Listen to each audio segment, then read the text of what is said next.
In this webinar, we'll talk about how to navigate the stresses of the holidays and offer 10 tips to help you maintain your hope and well-being. So I'd like to introduce our speakers today. They're from York Support Services Network, and the webinar today is offered in partnership with both York Support Services Network and Developmental Services Ontario. Sherry and Cindy are family peer mentors and support caregivers of individuals with developmental disabilities. They'll tell you a little bit about their own personal experiences, but I can tell you that between them, they have over 42 years of experience in their professional careers. Sherry Summers has supported and advocated for individuals and families in the areas of dual diagnoses, developmental disabilities, complex physical and medical needs, and mental health and addictions. Cindy Hartman supports families and individuals in the areas of education, medical, law enforcement, and social services.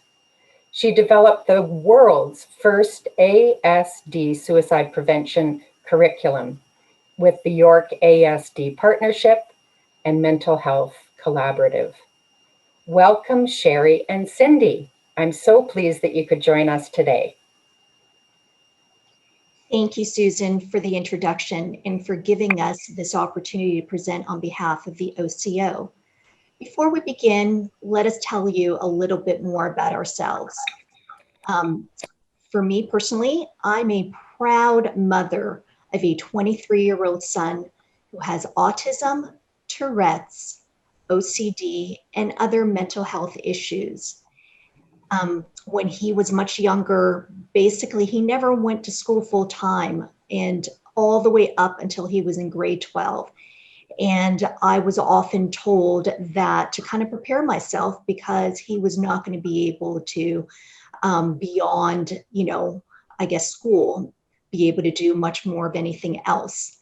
And so I decided that, nope, I wasn't going to let that happen. And from that point on, kind of worked a lot with him and got a lot of supports.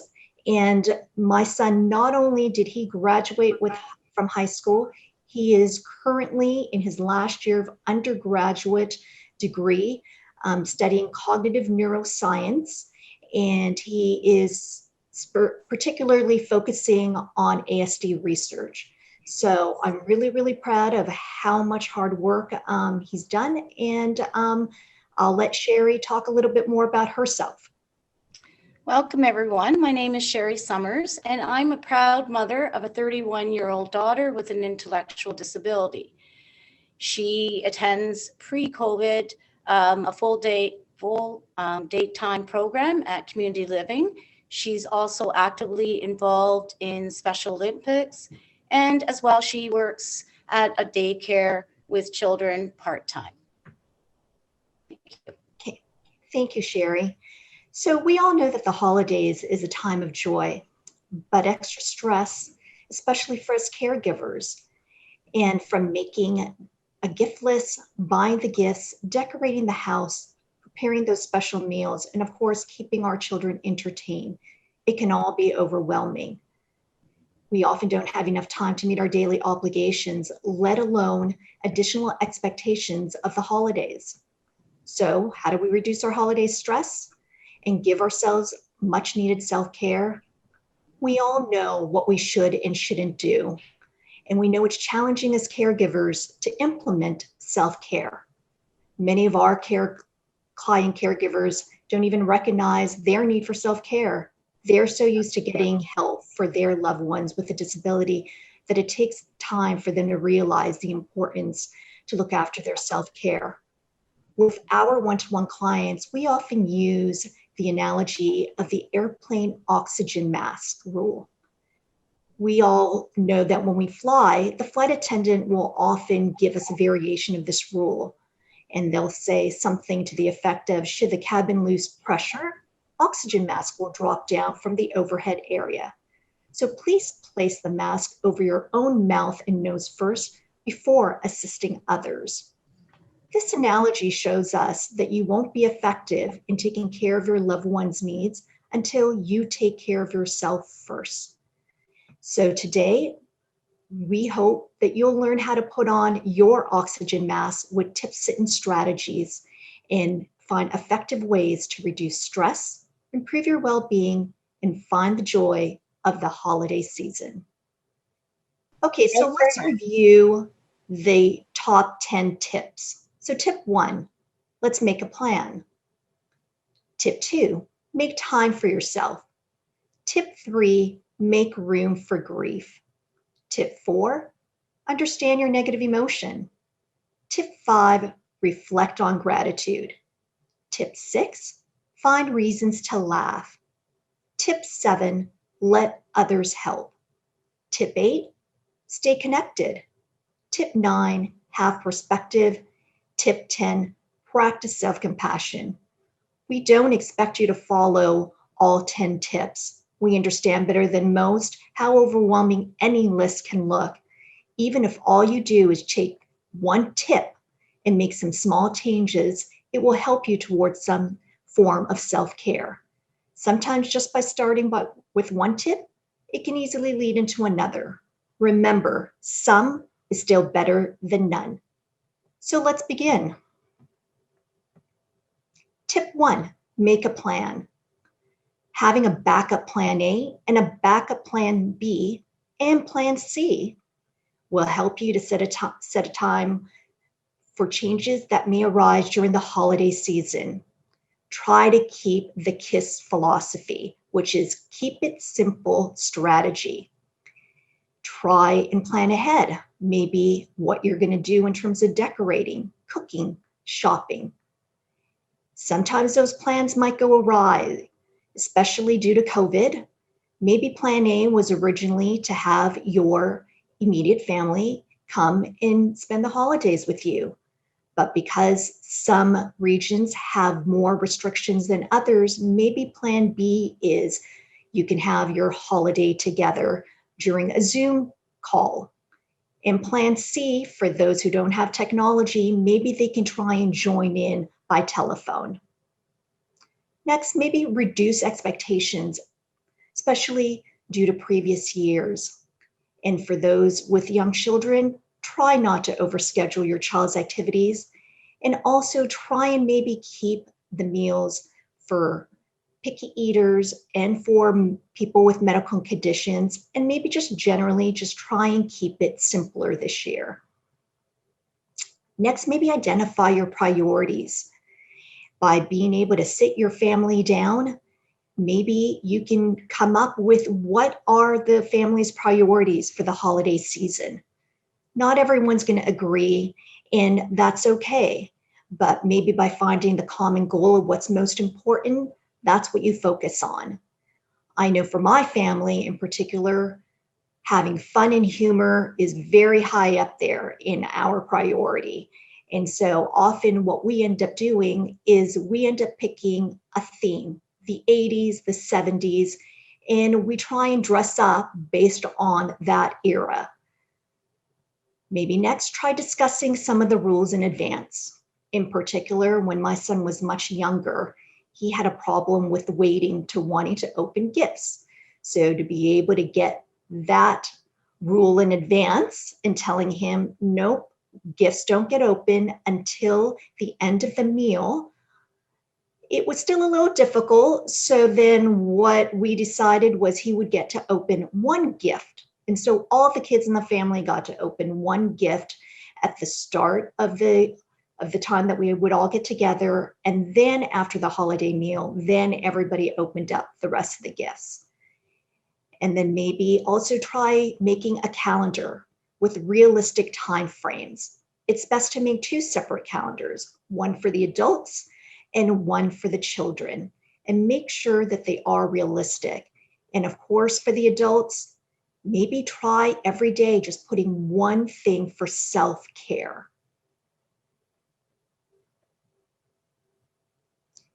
Tip 2, make time for yourself. As caregivers, we have very little time on our hands due to the higher needs of our loved ones. However, it's critical to take care of yourself, especially in times during higher stress, like the holidays, but even more so this year due to COVID. So let's look at what mindfulness is. What is mindfulness? It's focusing on the present, not in the past or the future.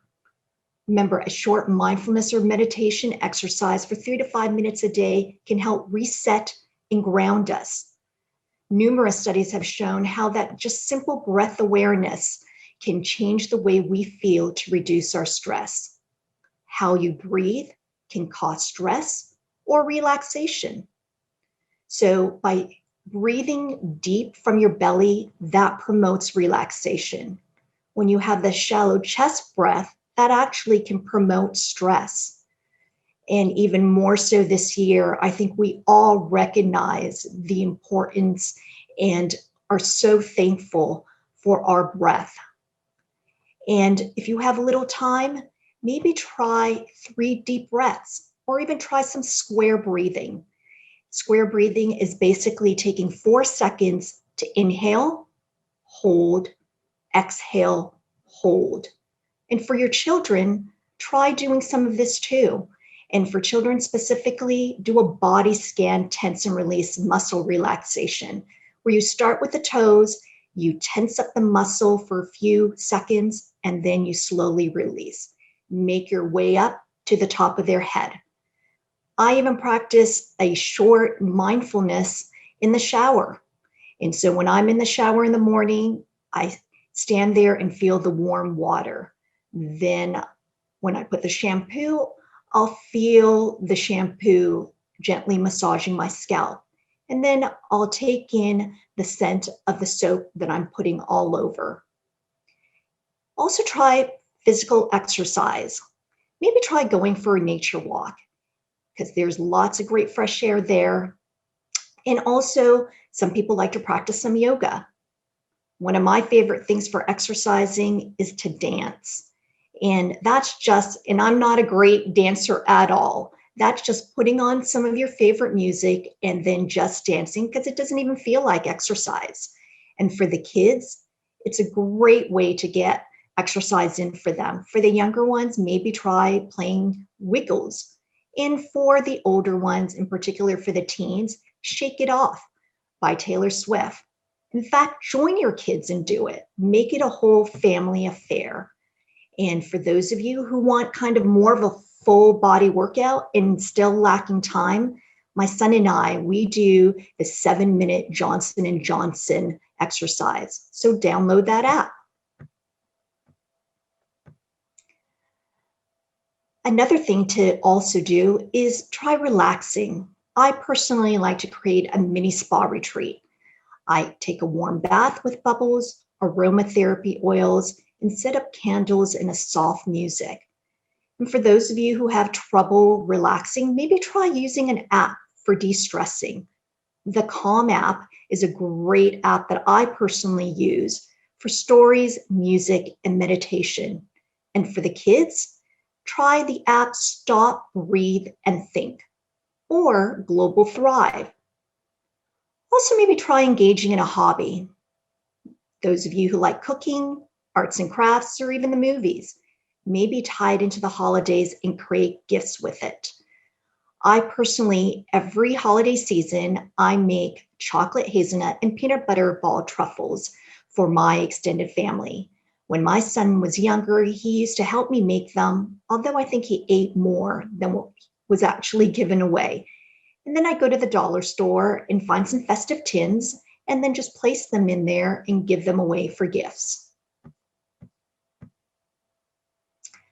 Maybe try learning something new. When my son was a toddler, and because he's also multicultural, he was fascinated with languages. And so one year we learned how to say happy holidays in 10 different languages. Maybe you can try learning a new cultural tradition and just try and incorporate one of them into your holiday season. Cry. A good cry is known to be cathartic and therapeutic. It helps release pent-up stress. I know for me personally, especially when my son was younger, I would schedule my cry because I was too busy to cry every single day. So I do it every Friday night. And ironically, I started looking forward to my Friday night cry sessions because it just helped me to let go. And finally, just smile. Did you know that smiling releases tiny molecules in your brain called neuropeptides to help fight off stress? While other neurotransmitters like dopamine, serotonin, and endorphins, they come into play. Serotonin is an antidepressant, dopamine makes us feel good, and endorphins acts like a mild pain reliever. Tony Robbins, a famous motivational speaker, uses the phrase, motion creates emotion. So the simple physiological act of smiling can create the psychological feeling of joy. So just try it and see how it feels. And maybe encourage your children to try it too as well. Tip 3, make room for grief. Especially this year, grief is more prevalent due to COVID-19. We're all grieving family, friends, and traditions. And with rising case counts this holiday season, we all know it's going to look and significantly feel different. So let's try and talk about some of those things. So in particular, maybe you want to be able to focus on people who've passed away. I personally, about 10 years ago, I lost my stepmother, who I spent most of my life growing up with, and we were very, very close. And so, because she was so big into the holidays, and she was a significant part of the family, what all of us children did was that every holiday season, we would just kind of pick something that she would do during the holidays, something special for us, and we'd all share that. And so maybe the other thing is you're focusing on people who used to join you during the holidays, more extended family. And then also there are people who are part of your present now too as well, who, you're thinking that you wish that they could be here, but can't. And so we all go through different types of griefs. And maybe one of the things in terms of your family, loved one who's passed away, is maybe being able to also have some kind of a holiday ornament that you can display with their picture on it and put it on the tree. And then maybe a new tradition that you can start is starting a holiday jar. And in that holiday jar, everybody writes something about each other on a piece of paper, something that's positive. Put it in the holiday jar, and then have somebody just kind of randomly read and pick one out of the jar and read it out loud to everybody else that's there. It definitely all will help us feel a lot better. Tip 4, understand your negative emotions. Acknowledge the negative emotion. There are coping strategies that you can use. Don't blow things out of proportion over and over again. Maybe try to be reasonable. Accept that negative feelings are occasionally unavoidable. Maybe think of ways to make yourself feel better. And just remember, it's okay to feel a negative emotion. It's better to acknowledge and accept the emotion instead of repressing it. Also, let your children express disappointments and give them a voice.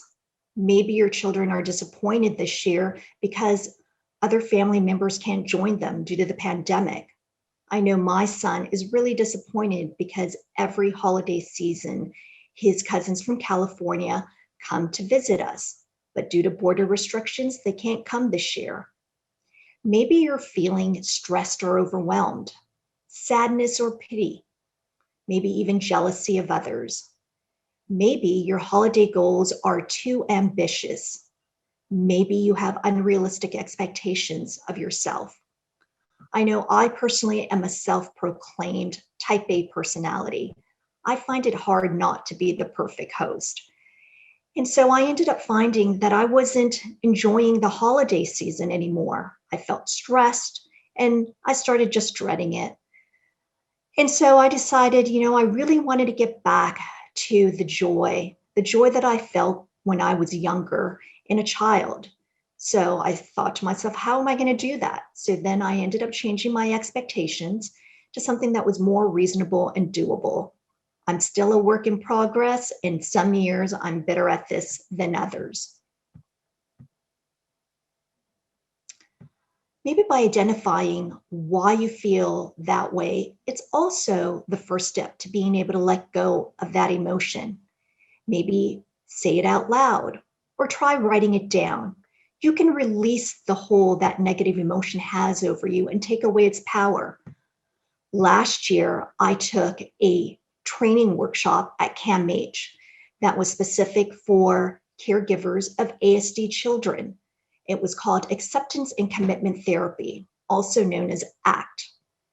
I learned how to accept all of my feelings and emotions with non-judgment and labels, and to think of what my core values were that were important to me. Then I aligned my responses to them. There's nothing wrong in how you feel. What counts most is not the emotion, but what you do with it. Your response and your actions is what matters most. Maybe try imagining a balloon with your negative thoughts above your head. Cut the string and imagine the balloon of negativity floating away in the sky. You can also use this visual for your children and maybe even get them to draw balloons with their negative thoughts flying away. Tip 5, reflect on gratitude. These are some of the positive outcomes of a gratitude practice. First, it improves physical health. It improves psychological health. It improves mental strength, improves sleep, improves empathy. It increases self-esteem. It also increases more social connections. So try practicing a gratitude exercise. So when practicing a gratitude exercise, it's either best to start or end the day with this activity. And for some, they'll practice it both times. By starting your day with gratitude, it can set up your frame of mind and how it impacts the rest of your day. By ending with a gratitude practice, sometimes it can also help you to fall asleep more peacefully, and it can continue and it takes away the stress and anxiety of the current day. You can also incorporate this mindfulness practice into some of your exercises. And this too will also change your overall stress and change the perspective of how you feel and you think. So maybe try waking up a little bit earlier in the morning, just by a few minutes. So because there's no room in gratitude when you're rushed in the morning. Maybe when you wake up, feel the bed. Feel how warm and comfortable your bed is. Maybe listen to the sound of nature or the birds chirping outside. And just be mindfully aware of what's happening around you. And then maybe at the end of the day, what I used to do with my son was we would end the night every night before going to bed with what were 3 things he was most grateful for and what were the 3 things I was most grateful for. And it always ended up helping us both feel very positive, and that's how we loved ending our day. Tip 6, find reasons to laugh. We know that humor and laughter has been shown in studies to be effective in reducing stress and helping us cope with challenging situations. It is often said that humor is the best medicine. Maybe try reading a funny book, like maybe Holidays on Ice, or The Best Medicine, Ho, Ho, Ho, Ha. Maybe try singing a funny song, Grandma Got Run Over by a Reindeer, or Alvin and the Chipmunks. Maybe try playing a silly game, like charades or Twister, or watch a funny show. Friends has the holiday armadillo episode, or maybe try Grey's Anatomy. their episode of Grandma Got Run Over by the Reindeer. Every year, my family watches Elf and Home Alone. And Elf, wouldn't we all love to have Will Ferrell's childlike excitement to the holidays? And in Home Alone, do you all remember when the parents accidentally left Macaulay Culkin's home alone? And his iconic reaction with his two hands holding his face with the expression of, "Oh no." Well, unlike the parents in Home Alone, how many of you forgot your child at home during the holidays because you were so busy preparing for the holidays? At least you didn't make that mistake, or I sure hope you didn't. So just remember, you don't have to do all of these things, just do one of them, and it can help decrease the feeling of stress. Tip 7, let others help. Accept offers of help. We know we caregivers, we can be very stubborn and think to ourselves, it's just easier to do it myself. But then we end up feeling overwhelmed and even more stressed. We need to embrace the idea of accepting help. Remember, people who offer help mean it. Maybe let others help by decorating, buying the gifts, preparing the meals, or just cleaning up and taking care of your children. I know because it's COVID right now, maybe that's going to look a little bit different. Maybe they'll help you by doing some curbside pickups for you. Or maybe if, childcare in particular, they can go and if they can't come and see you due to some restrictions, maybe they can have a play date over Zoom with your children. Just remember to be specific about what you need and what you want. Don't assume others know what that is. We all have different ideas of what the holiday looks like, so try and be specific.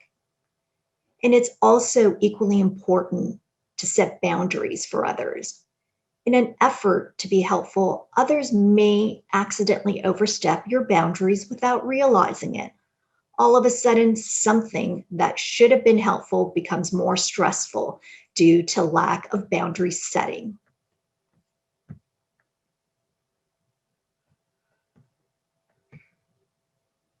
Tip 8, stay connected. Staying connected is so important in getting through the holidays. Try picking someone that you know that you can lean on and utilize as a self-care buddy. Pick someone to be completely honest with, open, and vulnerable. When you're stressed out, you can use this buddy to vent, and they can help guide you back to taking care of yourself. I personally use my 2 best friends and my co-facilitator and colleague, Sherry. The holidays, we know, are for family and friends, so connect and reach out to them. Since the pandemic, maybe have a Zoom holiday wine and cheese cocktail party, or maybe even tea time. Also, schedule a Zoom play date for your children. Remember, it's important for them to also stay connected. Maybe reach out to a family peer mentor or join a support group.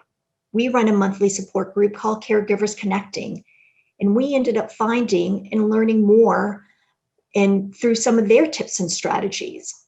There's also support groups for your children and for some of your other children called like the siblings group. Maybe try joining a holiday event. Last year, we threw a workshop on how to make a floral holiday centerpiece.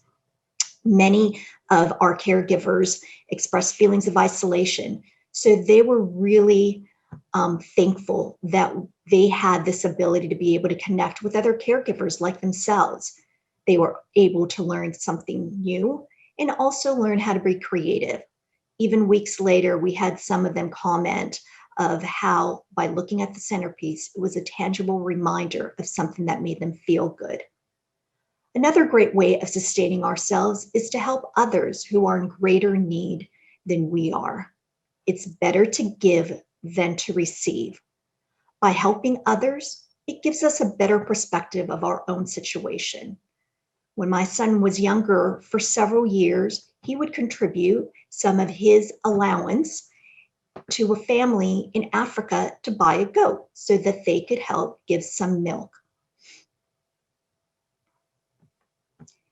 Tip 9, have perspective. Remember, the holiday season is short-lived. Holiday stress will pass and end. Focus on the positive moments. Like most events, activities, and celebrations this year, 2020 holidays are likely to look and feel so much more different than our past ones. The best thing we can do is to not resist the reality of the situation. Instead, let's focus on the positive and the now.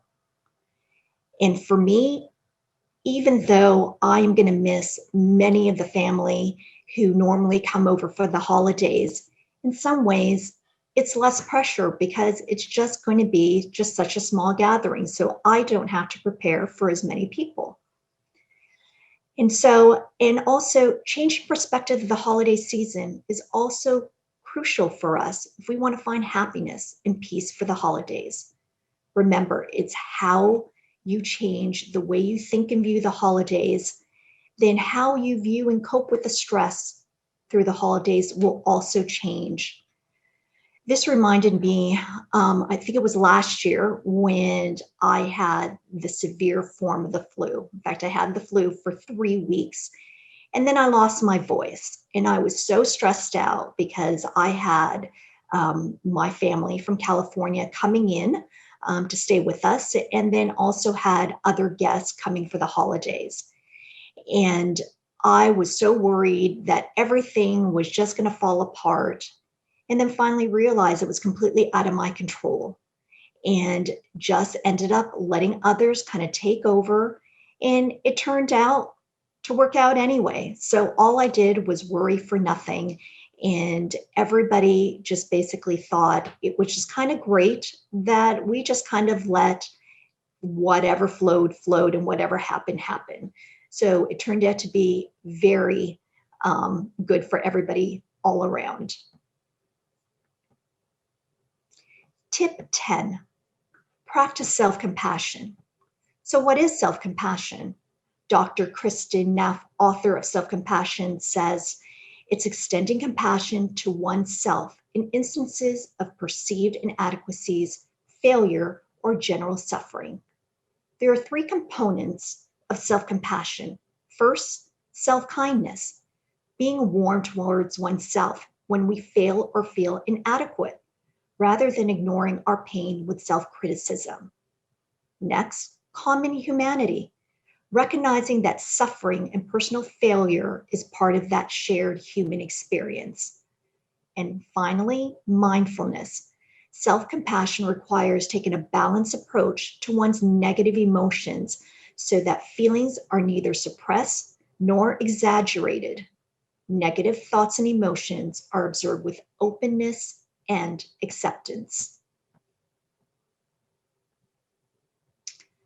Let's look at this quote on the slide where it's self-compassion is nurturing yourself with all the kindness and love you would shower on someone you cherish.